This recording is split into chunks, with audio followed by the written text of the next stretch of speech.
All right, y'all out there tuning in today to this week's episode of Chasing Birdies, and we're doing a little things differently this week.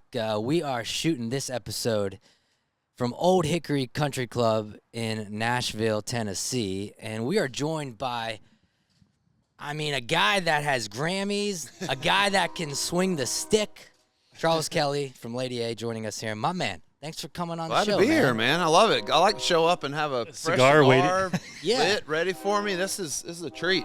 Cigar. Got the train blowing in the back. It's as we drew it up for you. We're outside. We're outside, and this is God's country right here. This is it, man. I do have to say, Charles showed up to the podcast with a nice little cup here.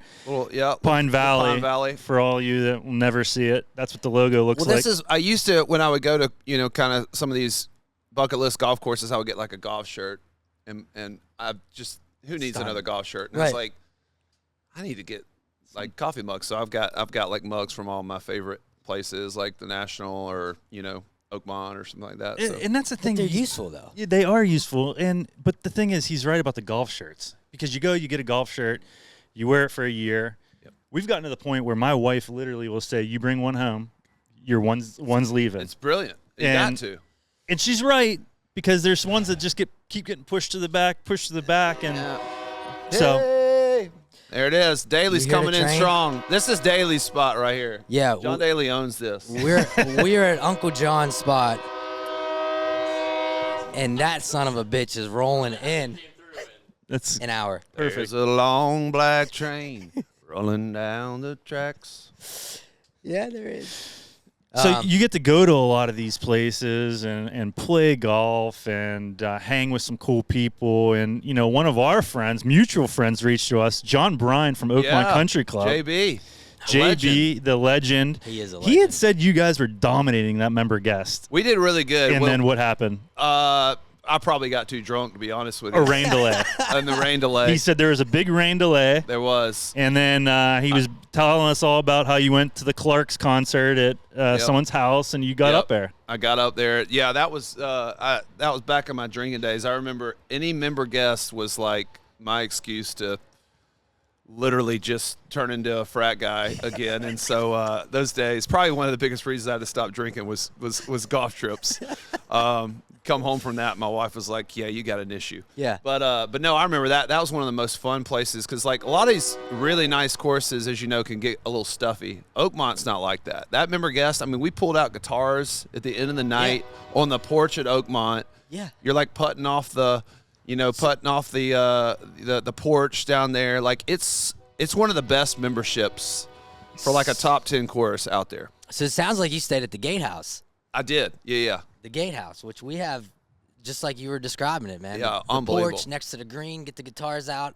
Yeah, it was unbelievable. We had George Burge there with us and nice. JB. Yeah. And Burge, he pulled out the guitar back there, and it's just you're top 5 golf course in the country, listening to a guitar, and people were putting. Like, what else do you need in this world? It's a beast of a golf course too. I remember that member guest too, because like we were playing with some guys, and the first hole, as you know, it's one of the craziest greens, straight downhill, fast, and I had this like 40, maybe 50-foot birdie putt, long, and I was like, I'm just trying to cozy it down there. Of course, it goes in for birdie on the first hole, and like the guys were playing were like, this guy's not a 5 handicap. Yeah. Then I proceed to go like bogey, You got it back there. And it was like, I told you, buddy, it's like that was just a fluke, but. It's such a difficult golf course though. Like if you can keep it in play, it's very playable. But like you're out of the fairway, you're hacking that little thing out. It's a beast. And that's the thing too. Your 10 handicappers, they go there, and it is a very difficult golf course. But if you can just take your medicine and punch out of the bunker and take a bogey, double at max. Yeah.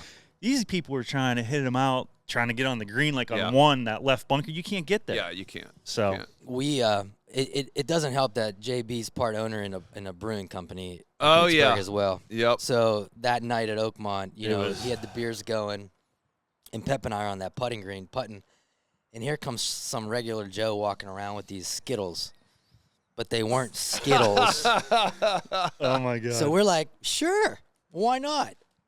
And that night was just one for the memory book, man. I mean, I think the guy said if you take 2, you'll feel all right. If you take 3, you'll feel better. If you take 4, you'll feel really good. Well, I said, well, give me 3. Why not 6 then? well, let's try it out. Let's see what happens. That's funny. But the whole course now, I mean, with the U.S. Open being held there in June, a lot of the remodeling has taken shape now, and they say it's going to be a challenge for the players. Oh, you I'm know? sure. I mean, I know they were one of those first courses to kind of go back to removing all those trees. You know, it's funny. That's kind of the new trend. Speaking of that, you know, I'm from Augusta, and my buddy was sending me some of these drone shots that they had taken over there. Apparently on like 13. I mean, it is Augusta National, so I wouldn't be surprised if by the time the tournament, over half of them are already replanted. But he said from 13 tee, you can see 13 green. You know, that big dog left. Yeah. And that, you know, there's all those trees over there. Trees. So I can't wait to just see it. I mean, they're going to make it pristine. But I wouldn't be surprised, though, if it does look a little bit different if you've been there before. Because, I mean, you can replace – I mean, there's got to be 2,000 trees that got knocked down there. Yeah, and those trees weren't young. Yeah. I just went down to Sage Valley with Cole Taylor, Tyler Reeve, and Ray Fulcher, and we had a caddy that was a caddy in Augusta too. And I said, "How's the course?" And he said that the 12 got destroyed in the storm, and 16 green was not good at all. Yeah, but he said they look perfect now. Oh, don't worry, those guys, it's unbelievable. I mean, remember that the one year, probably 2 or 3 years ago, where that tree fell down, missed the guy, and then literally by an hour later, it's gone, and like, you know, you can't even tell. Vern Lundquist was behind there with Tiger. Remember when he? It's pretty wild. I also heard on that point of Augusta, like when Bubba won, was that in 2012, or he won twice? Maybe whenever he hit that dog leg. Remember he blew away right, but then hit that hook. 10. He hit 10 the wedge shot. Did they plant a tree there so that That's can't what they happen say. again? I don't know. That's what I heard. Yeah, I don't know. It's wild to visualize, to actually see what he pulled off. One, you had to be a lefty to pull that off.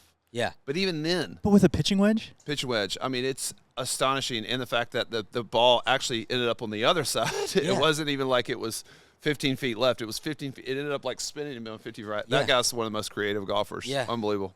Yeah.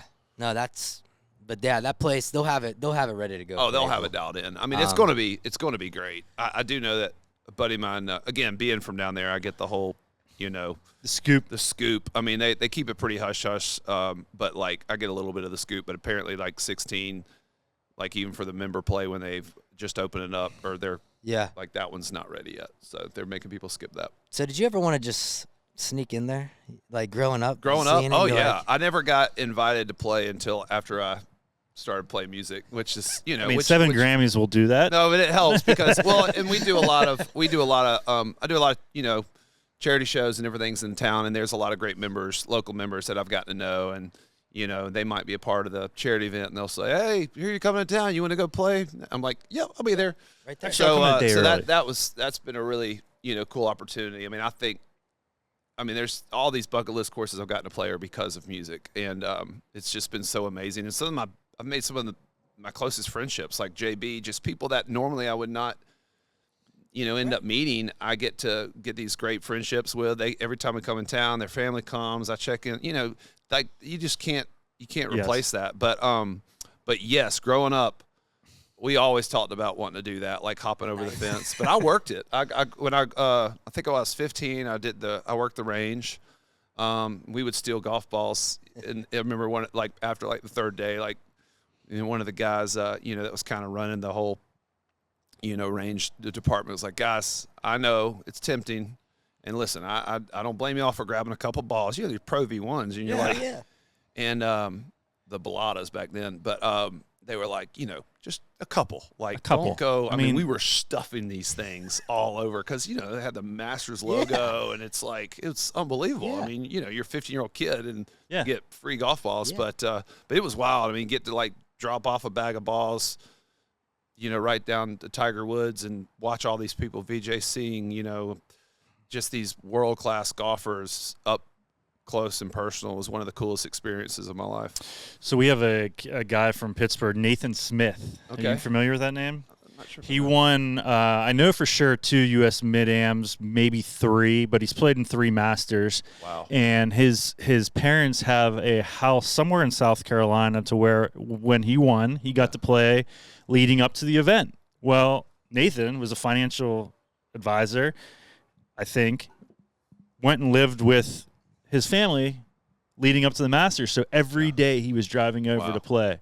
It got to a point where they said, hey, you've seen the course enough. Yeah, you've seen enough. Yeah, you're done here. So you have to be. You know, again, I've been really fortunate just being from that town and getting to play with some of the different members. But I even am I'm pretty conscious of making sure I don't, you know, and it's also how you ask. If you can't ask, I usually don't ever ask, but you know, I'll get to play it probably every other year, which has been great. I've played it probably 8 times, which has just been unbelievable. Again, being from there helps. Yeah. One of the coolest experiences, though, I got to play with. So I've got 2 older brothers that are great golfers. My oldest brother, John, actually played at Wake and did some. Oh, wow. What years? He's 10 years older than me, so back when 90 to 94, okay. And he was like their number 2, 3 golfer while he was there, and he did some of the mini tours and stuff, and now he's in real estate. But he, anyways, we got to go down there and got to know Eli Manning a little bit and Peyton, and we did a Kelley brothers versus the Manning brothers out there at the course, and got to have dinner all together, and was really cool. Well, Eli just got in. I know Eli just got in, which is great. See, that's the kind of guy I feel like I could actually text and say, hey man, I'd love to. Some of the other guys, I'm like, it's just one of those unspoken rules. It's like, listen, you let me know.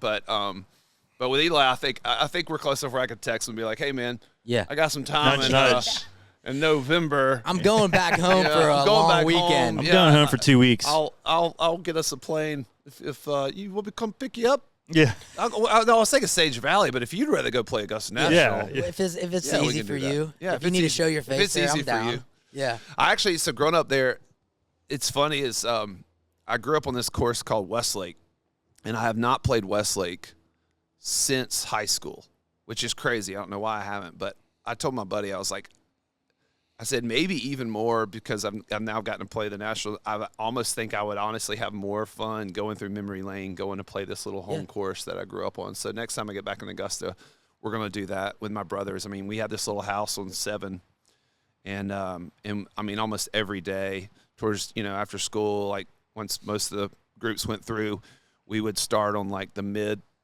in the middle of the fairway on 7, and then it would curl around to 8, and we would just take one club and do the one club challenge and awesome. Play those little holes, and some neighbor would always call and say, there's kids out here playing, but gotta ruin it, huh? But I got to go back and do that. That's one of those little nostalgic things I got to go do. So coming from Augusta, Georgia, now living in Nashville, Tennessee, obviously you're here because of music. How'd that all transpire? I know everybody has a story that we've talked to from Nashville. We've become close with a lot of people in Nashville, but what's your story and how did you get to Nashville? It's wild, man. I mean, I was a pretty button up, growing up in Georgia. I mean, it was khaki pants, polo shirt, but I always loved music. I grew up loving golf. I was a pretty good little junior golfer. When I say junior, I mean really junior, from 8 years old to 12. And then I was lucky enough, when I was 10, I won the Future Masters in Dothan. And then when I was 11, I won the North-South at Pinehurst. Yeah. And then I literally was a better golfer at 11 and 12 than I am now, which is embarrassing. But but my older brother, John, came back from college. So he was, 10 years older than Josh and I. And he would always bring back all this music and stuff. And he brought back a guitar one time. And I think, Josh and I were 11 or 12, and Josh started picking up guitar, and I was like, man, I want to start playing too. And so I ended up kind of banging on this old snare drum my mom had. Next thing you know, this is a cool story. Talk about how music and golf, the connection of it really led me to where I am. I had created this makeshift drum set out of my mom's snare drum, and then I took one of those old popcorn tins, with the 3 different popcorns. Yeah. And I put a Trapper Keeper little clear cover over it, duct taped it, and had a little floor tom, and so and then I took these like plastic little plates and made like this hi-hat with it, and so I had this little makeshift drum set, and we used to rent our house out for masters every year. My mom was a single mom, so that like we relied on this like money. 4 or 5 grand every year that you get that week to like help sustain my us through that year. Well, anyways, before we're getting ready for the house, my mom like is like, you got to put up the drum set. Well, she like, of course I didn't do it, and she proceeds to like go up there and just destroy it, tear everything up, put it into the attic. Well, I come back afterwards, and I'm like 11 years old, and I just cry. I'm just like pitching a fit, and she goes, "Get in the car." We drive down the music store. She buys me a set of drums, buys my brother a guitar and an amp. She takes all the master's money that we made, buys us this stuff. Next year, we're in cover bands, blah, blah, blah, blah, blah. Fast forward to college. My brother ends up getting a record deal out of college. Josh Kelley gets signed to Hollywood Records. And he's the reason I moved to Nashville. I saw him have success, and I was like, wow, it can be done, because it always seemed like it just was something fun I did. It was like, I'm going to went to Georgia, and I was like, I'm going to be, some sort of business guy. I don't know what, but I studied finance, and I was like, music's going to be my fun party trick. At a wedding, I'm going to hop up and sing, some Lionel Richie. Cool. And so seeing him have success was like, wow, I can do this. And so when I graduated college, I worked a little bit for my oldest brother, John, in Winston-Salem, and was just miserable. And Josh said, man, I've been spending a lot of time in Nashville. You should move to Nashville. Give it a shot. And so I told myself, I'm going to give myself 2 years. If it doesn't happen, I'll move to Atlanta. I'll get a regular job. But I was like, I'm going to give myself 2 years. And just all the stars aligned. The first few months were tough, but I started meeting people. Met Hillary Scott out at a bar. We started writing. Dave Haywood moved up from Atlanta to Nashville and lived in this house that Josh had for us. And within, I think, 3 or 4 months of starting this band, we had a record deal. It was crazy. Now, being in this town now, I realize how rare and random that was. I was here probably a year and a half. Dave was here less than a year before having a record And deal. did you know Dave prior to? Yeah, we grew up together. He always played in like Young Life and like the youth groups. He was the good kid, and I was like we would go to like Young Life to like see the girls. We'd show up hammered, at 16, 17 years old, playing Christian songs, and we're like buzzing. But he was always so talented. I always just knew. I was like, this guy's so talented. And so we were close, but I wouldn't say we were like best friends. But I remember kind of writing a few songs just for fun with him a little bit in college. And so anyways, when I moved to Nashville, I called him up and I said, man, I don't know anybody in this town. I said, I just remember you like being so talented and just, can play every instrument. I said, would you ever want to just like come down on the weekends in Nashville? And so he would come down some, or I'd drive up to Atlanta on the weekends, and we'd start writing, and we started, it just started clicking. But it really didn't start clicking until we met Hillary. That's when we had a sound. Yeah. I was probably going to chase like a solo thing, and Dave and I write them all together and produce it. But like Hillary was that missing link of like, now we have a sound, and it was very like, we were chasing that country Fleetwood Mac thing. So yeah. It goes just getting everything today. We're getting the sirens. We're getting it all. That's the good thing about these mics, though. They're so they don't pick up much. Yeah. But I'm interested in you, in your music of choice generally speaking. Was it country? It was everything. Everything. I love everything. Everything. I mean, I'm literally in the middle of making another solo record that's very like 80s pop rock. I love everything. I mean, when we grew up playing music, my dad was a big country music fan. My mom was big R&B. And then my oldest siblings, I had an older sister too that was also, 10 or 11 years older. They'd bring home Dave Matthews, Led Zeppelin, REM, whatever was happening at the 90s time. 90s alternative was at and so, I mean, I played in cover bands from pretty much when I was 13 years old till up through high school, and we would play, a Garth Brooks song, then turn around and play Lionel Richie, then turn around and play Nirvana, then turn around and play, it was all of it. And so I think naturally that did kind of get into my sound. But I do think my voice has always felt, I feel like there's a little tinge of that that Bob Seger-ish thing that I've always been chasing, you know, kind of getting that grittier feel. But again, Hillary her voice and her texture, I think, really brought my voice into the genre a little bit too, you know, and then Dave just rounds it out beautifully with his harmony. Yeah, it's a really good trio. I mean, my first experience with you live was at Nemacolin and for the playing through. Oh yeah. And I walked away. I'm like, that dude can sing. Thanks, you know, man. not that I didn't think you could before, but like seeing it live is completely different. It's like watching a PGA Tour player hit a ball in person. You're like, wow.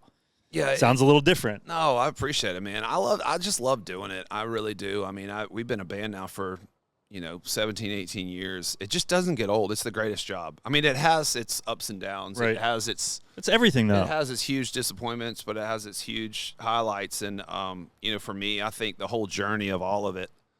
Now looking back, I can just appreciate it all. I mean, I think when we were at our height, around Need You Now was probably the most chaotic and unnerving feeling I've ever had, because it's just like, what is this train we're on? And it's almost looking back at it now, I can appreciate it more than even in the moment. So I think that's been probably my biggest realization, is just really just living in the present, enjoying the fact that you get to wake up and do what you love to do. And now I feel like I've got such a good balance where we don't kill ourselves on the road. I get to play a little golf. Yeah. I get to, hang out and watch my 8-year-old boy grow up. So it's a fun little spot to be in. Yeah. Your other life's kind of progressing. You're established in your main career, and it kind of opens doors for you to really just kind of dig in deep and be happy for you. Was there ever a point where you thought the name change was going to negatively adversely affect the band at all? It's a tough spot.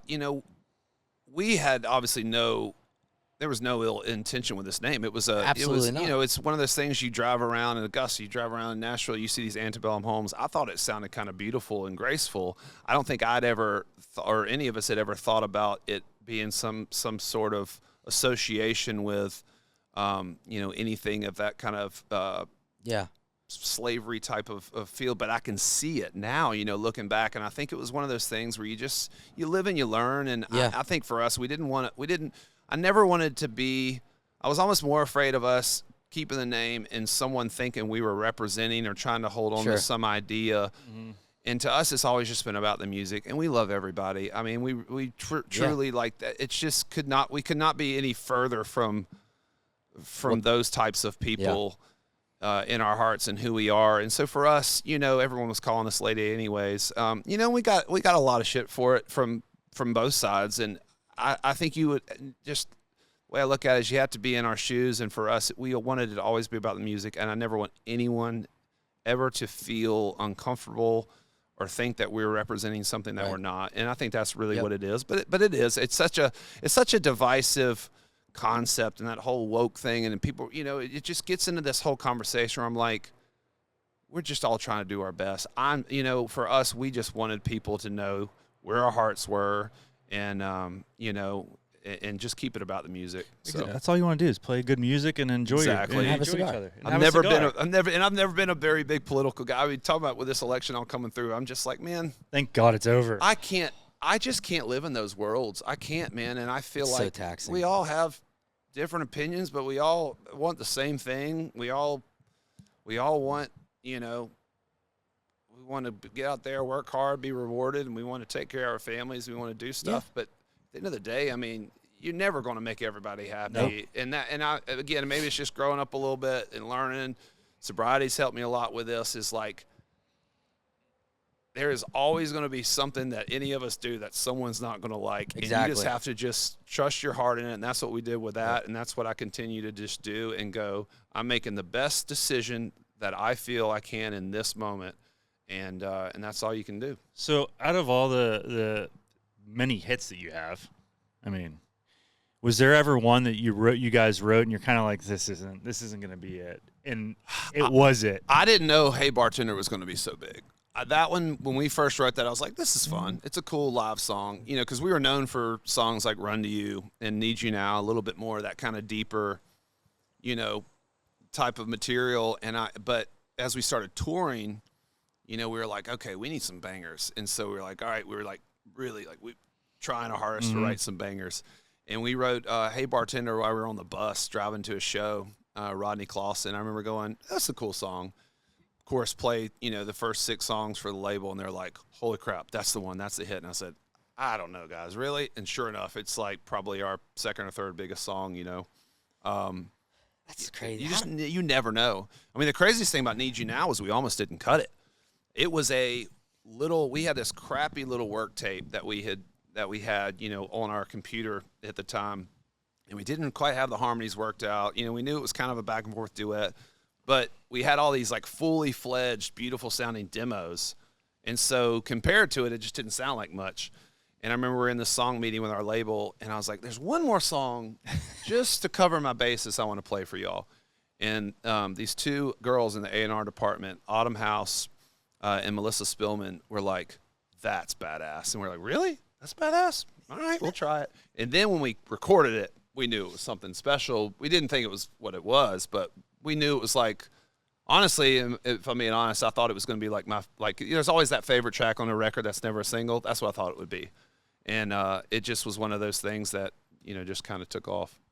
I mean, that just shows you, like, you could plan for things your whole life. You never know. But what's going to happen is going to happen. What's going to happen is going to happen. And certain things, it's timing. It's where everything is. I don't know. When the stars align, I think about that all the time. Like, I wonder if we put out that song now, you just don't know if it would connect as much. But, it took on a life of its own and opened up so many doors. But it also ratcheted things up so fast that I don't know if we were prepared for it. Yeah. It's almost like I would have rather eased into it a little bit more. We'd had a little success with our first record, and then that just kind of went so fast, so quick. But, man, because now everything you do, you compare it. For the longest time after that, I compared it. It was like, oh, Just a Kiss. It went number 1. It was really big, but it didn't go like top 20 on pop radio like Need You Now did. And it's like, yeah, Charles, that was not going to happen again. Right. You're a country artist. That's what happened with that song. Yeah. It's almost like a golfer, right? You win one event or a major, you won another one. Yeah. And it's like once you get a little taste, you don't want that to end, right? And you don't. And, to me, I'm just fortunate being able to look back and be like, that opened up so many doors. It was opened up this ability for us to go tour over in Europe, and we go do London, and we probably have more people show up for us in London than we do in the States, which is just crazy to me. And it's literally because of that one song. They went and discovered the other stuff, but that one song opened that door. Have you had anybody reach out to you to sing at their wedding or anything? I've sang at a wedding just for friends before, but no. What is it? I saw an interview with Darius one time where they said, "Would you play at a wedding?" He goes, "Yeah, I got a number." He goes, "What's the number?" And he goes, $1 million. And I was like, "Yeah." I can't imagine what that number is. Yeah, I don't know what that number would be for me. If it's just me hopping up there singing a song, it's less than $1 million. That's for sure. Bringing the whole band and doing the whole thing. People don't realize how expensive it is to travel with band production, the whole works. When I throw out numbers, sometimes people are like, yeah, but then your manager takes this percentage. Your booking agent takes this. You're this and that, and then it's the cost. It's all this. And then for us, you split it 3 ways. So I'm like, trust me, it's more money than we need doing what we love. But I don't think people do, when they see some of these numbers that people are doing, realize how much of that in the music business is actually going to the artist. It's a big it's a big net game you play when you're on the road. Yeah, it's a numbers game. It's a big numbers game that you play on the road. Because too, Garth Brooks, I feel like when he started doing these big shows, production, and then of course Taylor Swift, all these artists, it was like now like you can't just go out there and do the old school setup. No. And you got to have it all. You got the screens, you got to do the lights, you got to do this, and you got to take that with you. It is absolutely a monstrous expense, but it makes the show great. So. This Taylor Swift effect, man. I'll tell you this much: my daughter's 4 years old. Yeah, and she didn't have an effect on the election, but anyway. All right, but my 4-year-old daughter's singing her songs, and it's just like it's crazy to me. Yeah, well, you know what, man? You're watching a real life princess. Yes. Do this. And here's the thing, man. She is one of the best songwriters. Like no one. And I think, I got to see her early on in her career. My wife actually worked on her publicity team when she was literally just like 16, 17, on her first single or two.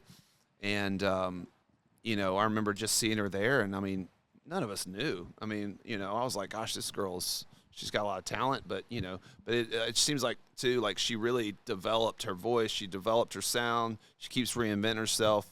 She just keeps making the next right move, which is just one of the few times I've ever seen an artist literally never have like a lull. Yeah. And so when, if ever she does have a lull, that's going to be the true test for her, is how she can handle that. Because it just seems like she never does. And, I don't know. It's wild to watch. But I can see that effect. I know Dave in our group, he's taken his little girl, and she literally, he said, I've never seen someone so happy when I told her we're going to see Taylor Swift. And I was like, that's a beautiful thing. We all, it's especially awesome. as dudes, we always be like, oh, but it's like, dude, what she's doing, she's a good example. I mean, it's pretty remarkable. It is. Yeah, you got to give her props. Yeah, there's no two ways about it, man. It's like I said, it's crazy. And honestly, I'm not gonna lie, some of her shit's catchy. Oh, dude, she's one of the best. Catchy. She is You one of listen the to it in best the shower, bud. songwriters. You cannot deny the songwriting and just the ability to just kind of keep kind of reinventing and chasing down different styles and it work. Because it's tough. So you've mentioned a couple times sobriety in this conversation, which was a big move for you. Oh, And tell us a little bit about that, because, with what you do for a living, that's goes hand in hand. You're going to all these different cities. You're staying up late, all this. And for you to get sober and stay sober that's a huge congratulations to you. No, thank you, man. I mean, it definitely seemed – I mean, I would say it all the time to people. I was like, I'll never stop drinking. Like, I would give up all these things because it just was such a big part of my life. I mean, the two things outside of my family I love the most are playing golf and performing.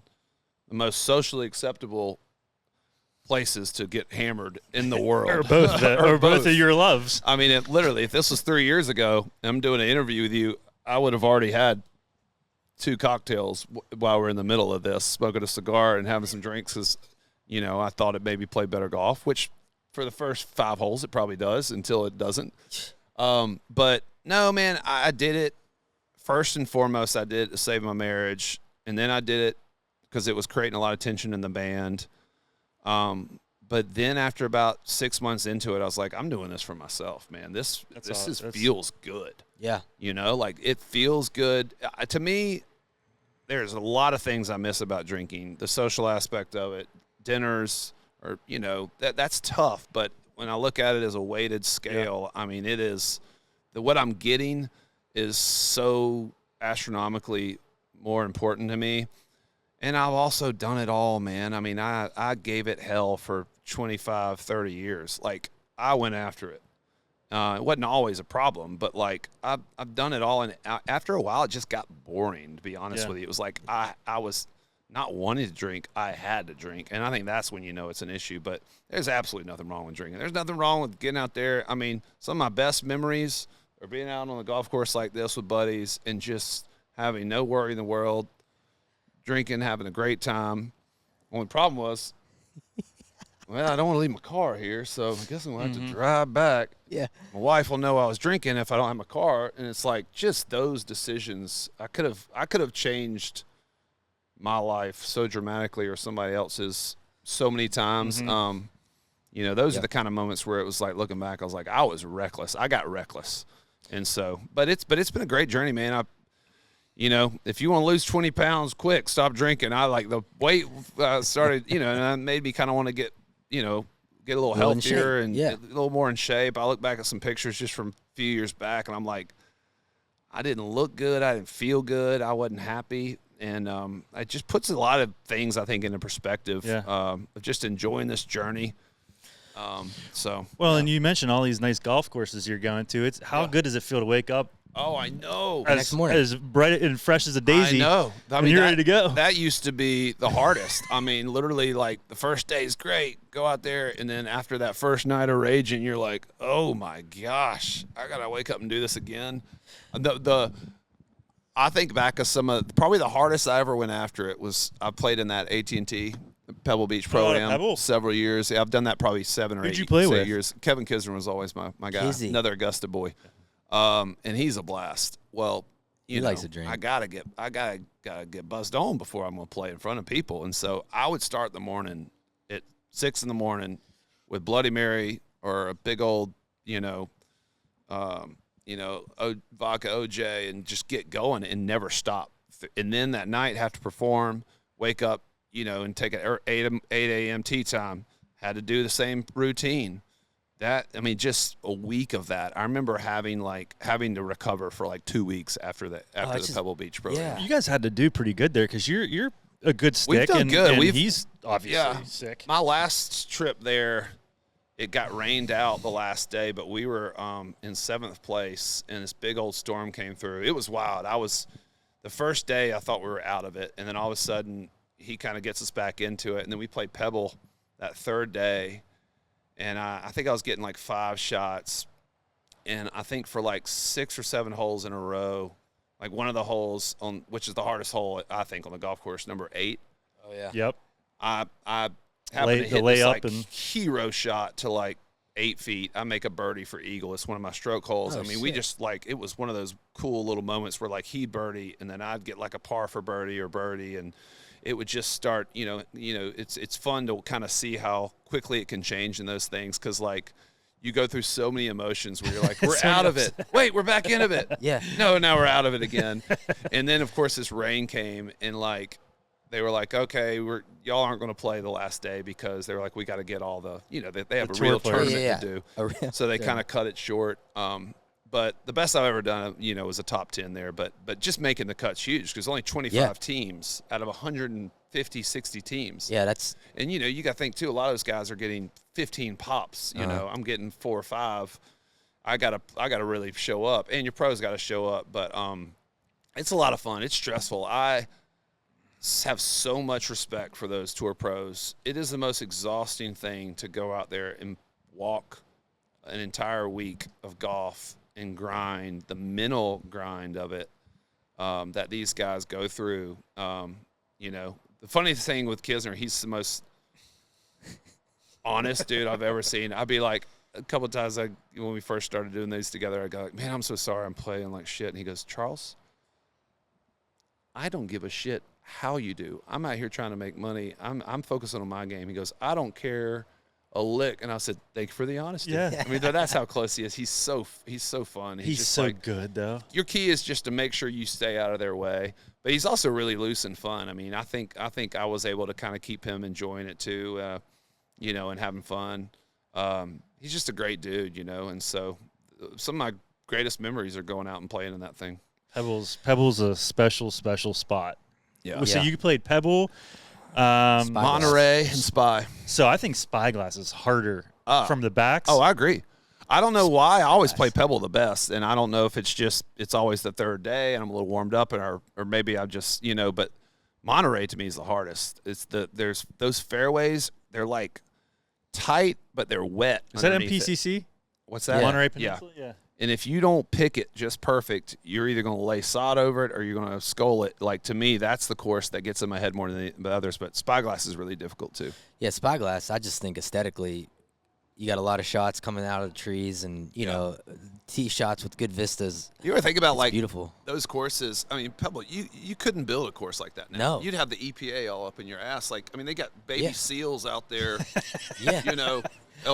like at Cypress, boy. You're sitting there and there's like this thing where it's like seals, and you're like hitting these golf balls on number 16, that par 3 at Cypress down there. You're like, you can't do that. Yeah. Thank God it was already built. The Pebble thing though, it's funny because you get to see a lot of people that are coming there to play golf that frankly don't golf. Yeah.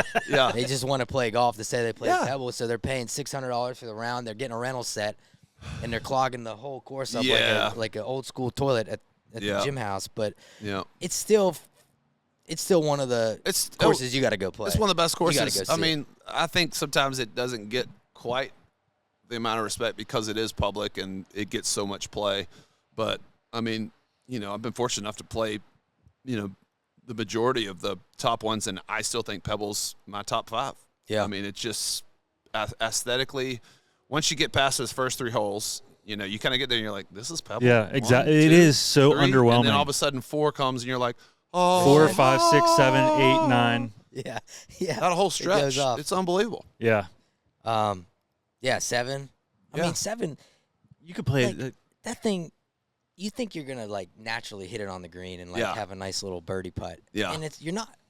I mean, it plays 110 yards downhill and you got wind going everywhere. It's difficult. One year I remember playing it and the wind was so bad. I mean, we had to hit like a 6-iron into it just because they're like, this is a 4-club win. Now that's mentally hard to do as an amateur, knowing you know. You got to, like, knowing it's only 110 shot, you're like, but you want me to hit this as if I'm hitting a 180 shot? And you're like, but it's like number 1 at Oakmont. Yeah. First time I played there, the caddy said, you got like 195. I want you to play this 155. Yeah. You're like, what? Yeah. How do I do that? And he said, just trust me. And sure enough, you got to land it down that hill and let it run on and just let it go. Oh, no doubt. I think the first time George played there, he drove it over the green on 1. Yeah. George is He pounds it. great golfer, dude. I played at Pinehurst with him one time, and I was like, this guy can freaking golf Yeah. this golf Yeah. ball. I mean, played Texas, and all that jazz. But I hate when the caddies want to come over and start reading your putt. I don't like them reading the greens for me, But so they start telling me stuff, and I know they probably know the greens better than I do. But I'd rather be wrong on my own than you tell me and I miss it and then I'm mad at you. I'm big on wanting a general idea. Yeah. Or if I've got big questions, but like when you start getting into ball here, versus edge, I think for a lot of people, like my right edge might be your ball, right? It's and all so how those you little things. how your speed, not to mention.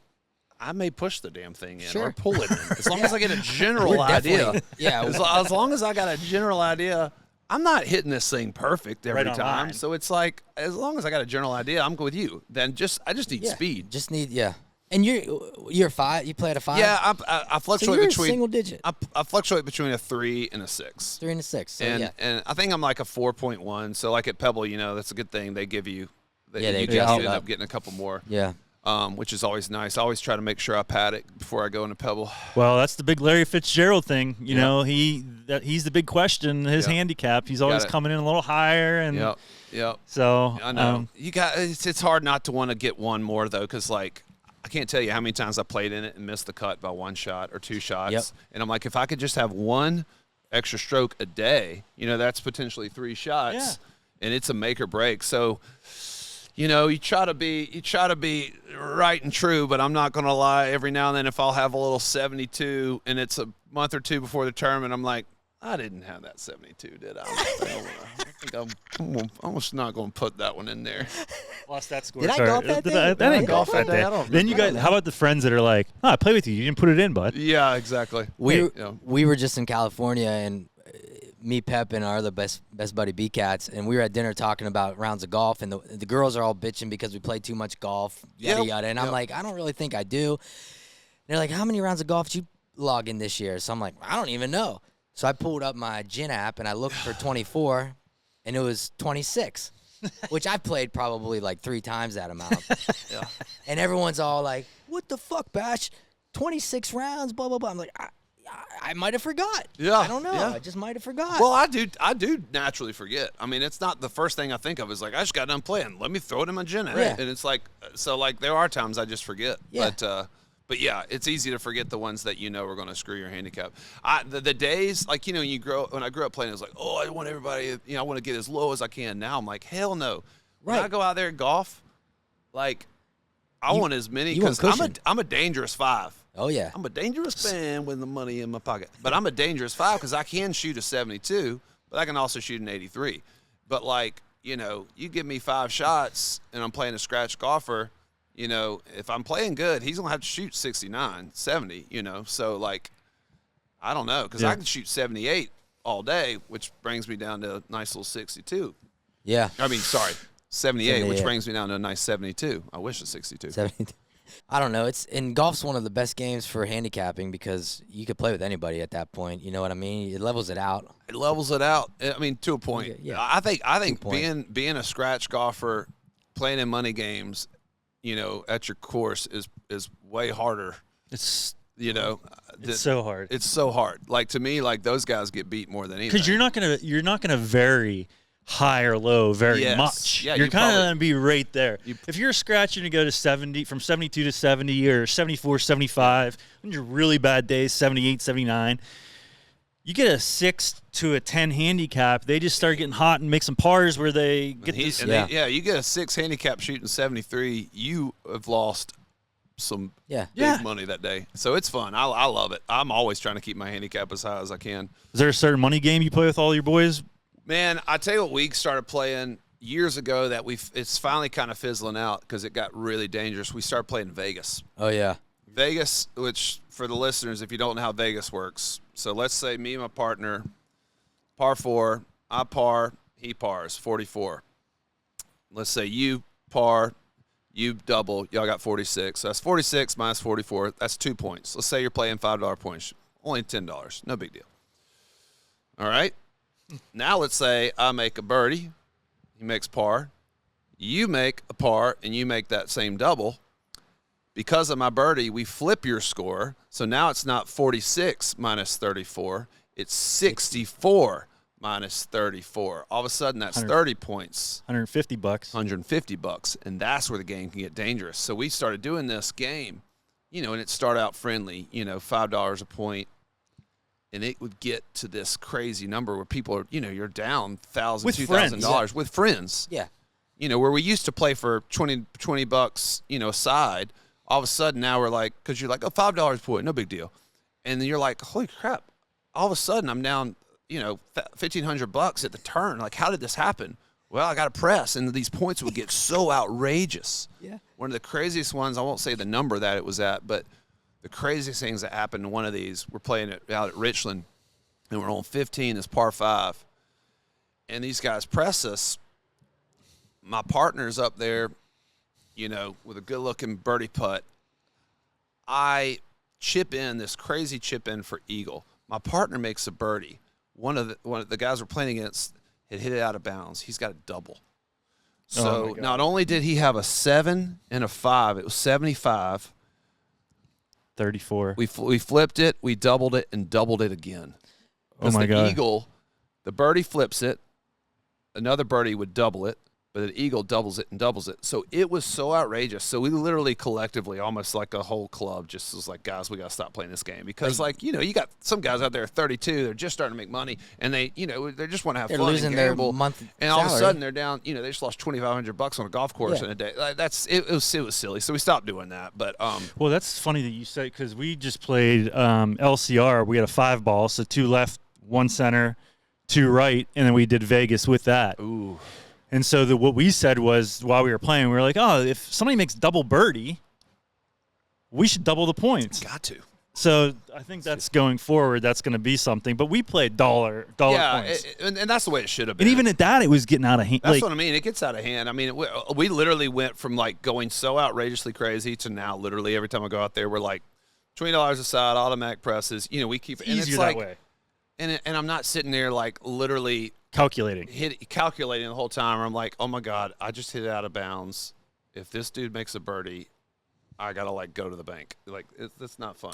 I'm a big high-low. I like high-low. Yeah, because keeps everybody in it. Keeps everybody in it.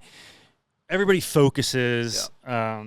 I love the action. I need the action. I gotta have some. I need the action. I actually don't know how to play without anymore. Yeah, it's exactly Which right. is another thing I probably need to address.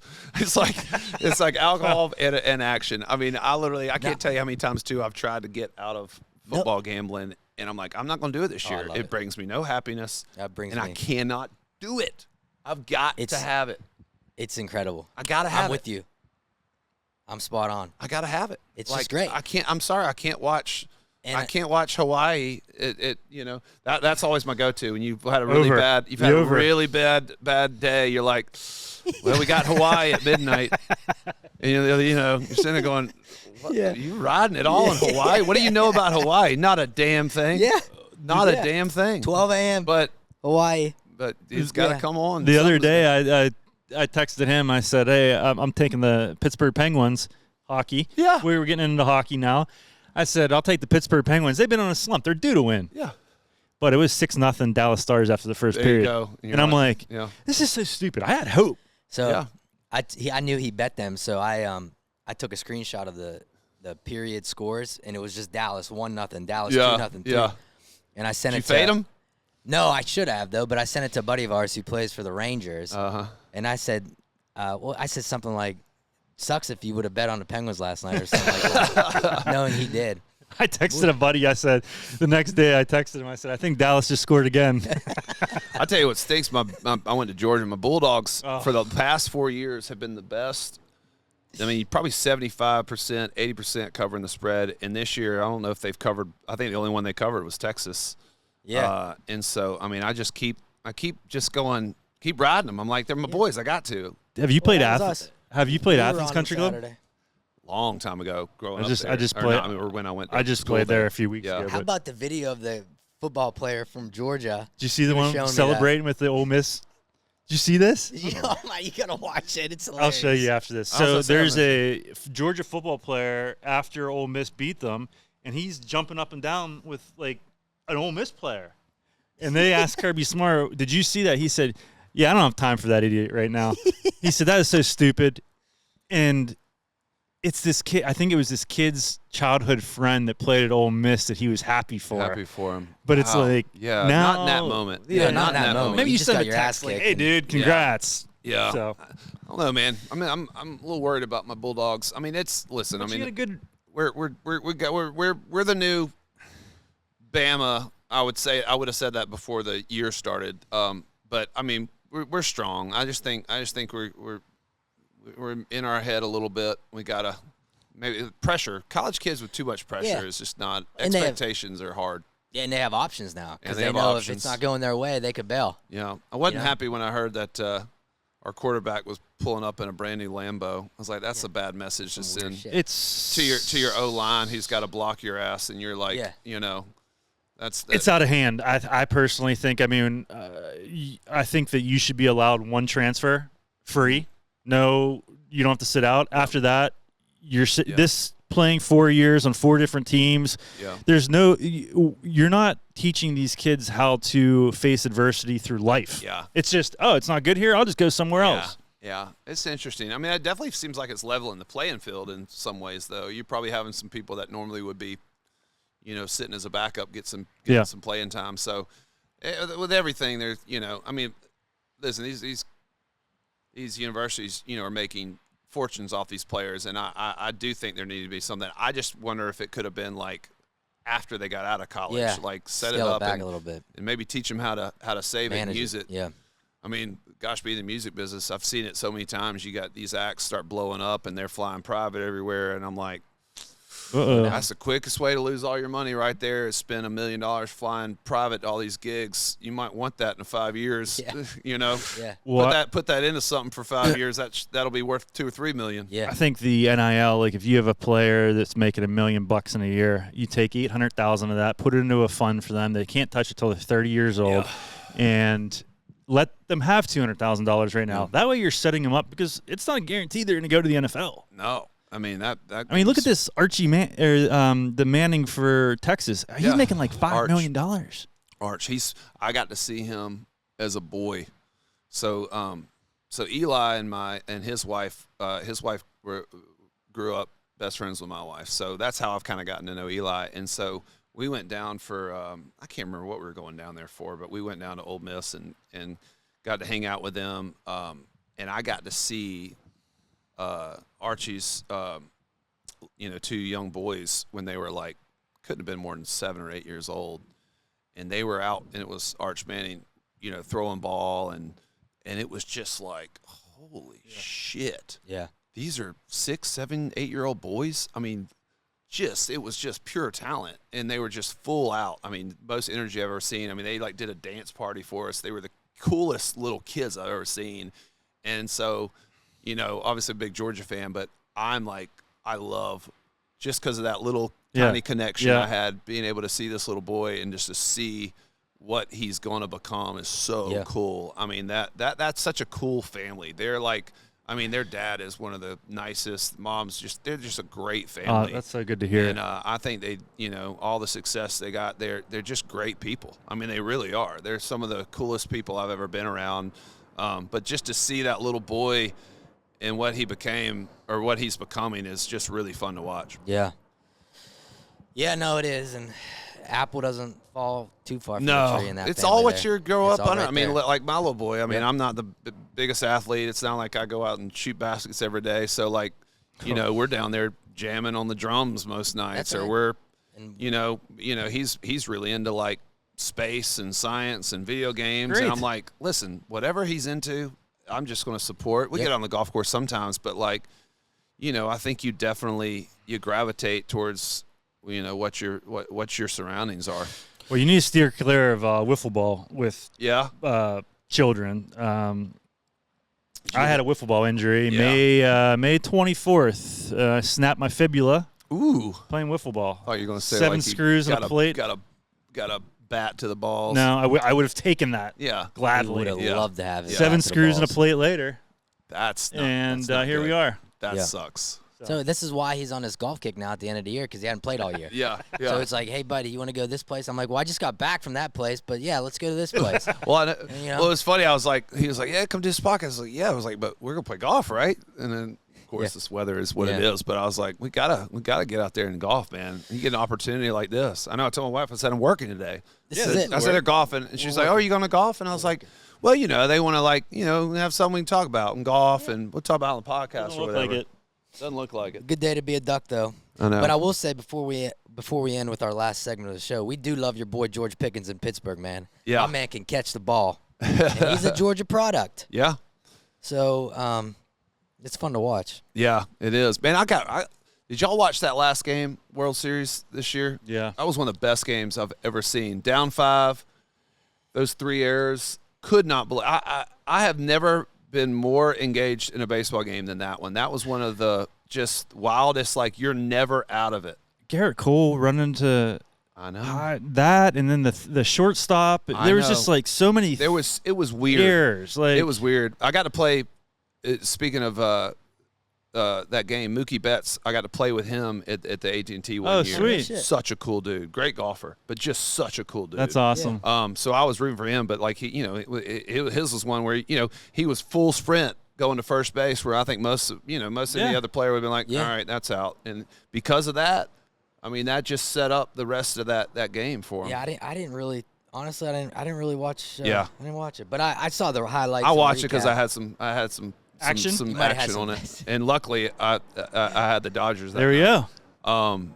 Just because I don't know, it just felt like it was their moment, but it didn't look good. I turned on the TV, I was like 5-0. All right, write that one off, and then that happened. It was wild. And it was a kind of a classic, L.A. and New York. I mean, Yeah, it is. $300 million each payroll.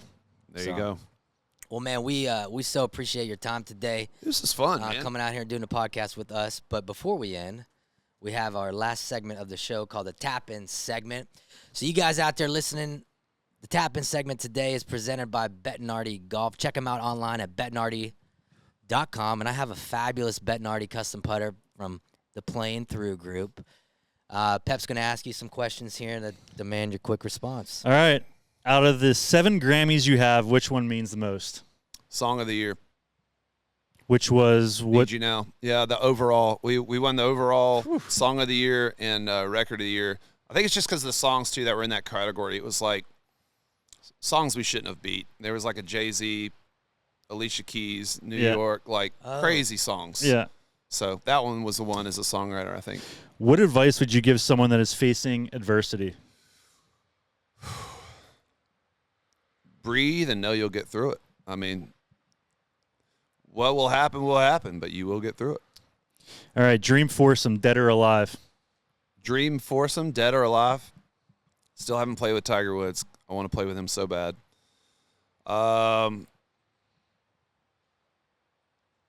Probably the greats, Bobby Jones, Ben Hogan, just to see that, to also watch them play and then compare it to like the new, Tiger Woods type of style and the Shambo. swing and just the beauty of it. Yep. All right, favorite golf hang and why? Ooh, Oakmont, because it's loose but still world class. Love it. And all right, and last one, what are you chasing? Ooh, peace. I love it. Love it. Well, man, it was Charles awesome Kelley, having it you was on. fun. Yeah, You guys that make was sure you fun. check Charles out online. Stay tuned for some new music coming out. No doubt. And we appreciate Enjoy it. your time today, man. Yeah, come out. See us on the road. Let's go. You want him to do